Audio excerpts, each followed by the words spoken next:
2020-ലാണെന്നാണ് എൻ്റെ ഓർമ്മ. 20-ലോ 21-ലോ, എനിക്ക് വർഷം കൃത്യമായിട്ട് ഓർമ്മയില്ല. പക്ഷെ സംഭവം ഓർമ്മയുണ്ട്. പാവങ്ങൾക്ക് വേണ്ടി അർപ്പിക്കപ്പെടുന്ന ബലി, ആ ബലി അർപ്പിക്കുന്നത് എല്ലാ വർഷവും ഫ്രാൻസിസ് മാർപ്പാപ്പയാണ്. അപ്പൊ ബലിയർപ്പണം കഴിഞ്ഞ് ഫ്രാൻസിസ് മാർപ്പാപ്പ എല്ലാവരെയും ഗ്രീറ്റ് ചെയ്തു പോകുമ്പോ വാസ്തവത്തിൽ ഞാൻ ഏറ്റവും പുറകില നിന്നേ. അവിടെ ഒരു ഗ്യാപ്പ് കണ്ട് ഞാൻ ആ ഫ്രാൻസിസ് മാർപ്പാപ്പ അരികിലേക്ക് വരുമ്പോ അദ്ദേഹം എന്റെ അടുത്ത് വന്നപ്പോ പെട്ടെന്ന് അങ്ങോട്ട് നിന്നു. അപ്പോൾ ഞാൻ എൻ്റെ മുറിഞ്ഞു പോയ കൈ കാണിച്ചു കൊടുത്തിട്ട് ഫ്രാൻസിസ് മാർപ്പാപ്പയോട് പറഞ്ഞു, ഞാൻ എൻ്റെ ഈ കൈ ഒരു അപകടത്തിൽ മുറിവേറ്റതാണ്, ഈ പാടില്ലാത്ത കൈയും വെച്ചാണ് ഞാൻ ഡോക്ടറേറ്റ് ചെയ്തുകൊണ്ടിരിക്കുന്നത്. അപ്പോൾ ഫ്രാൻസിസ് മാർപ്പാപ്പ എൻ്റെ മുഖത്തേക്ക് നോക്കി പെട്ടെന്ന് എൻ്റെ കൈകളിൽ, ഈ പാടില്ലാത്ത കൈകളിൽ അദ്ദേഹം കൈ പിടിച്ച് കുറച്ചു നേരം അവിടെ നിന്ന് പ്രാർത്ഥിച്ചു.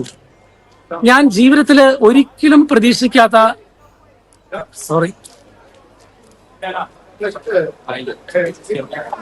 പ്രതീക്ഷിക്കാത്ത ഒരു അനുഭവമായിരുന്നു ആ നിമിഷം. അവിടെ 10,000-കണക്കിന് ആൾക്കാർ നിൽക്കുന്നു, കർദിനാൾമാർ നിൽക്കുന്നു, ബിഷപ്സ് നിൽക്കുന്നു, വൈദികർ നിൽക്കുന്നു. അദ്ദേഹം എത്രയും പെട്ടെന്ന് പാസ് ചെയ്ത് പോകേണ്ടതാണ്. പക്ഷേ ആ സമയം ഞാൻ കണ്ടത് ഇതാണ്. അതായത് ഏതൊരു വ്യക്തിയാണോ അവന്റെ ഹൃദയത്തിൽ വേദനയുണ്ട് അല്ലെങ്കിൽ ഒരു ബുദ്ധിമുട്ടുണ്ട് എന്ന് മനസ്സിലാക്കുന്ന അത് തിരിച്ചറിഞ്ഞ് അവിടെ നിന്ന് എൻ്റെ കൈക്ക് വേണ്ടി പ്രാർത്ഥിച്ച പിതാവിന്റെ ഒരു ചിത്രം.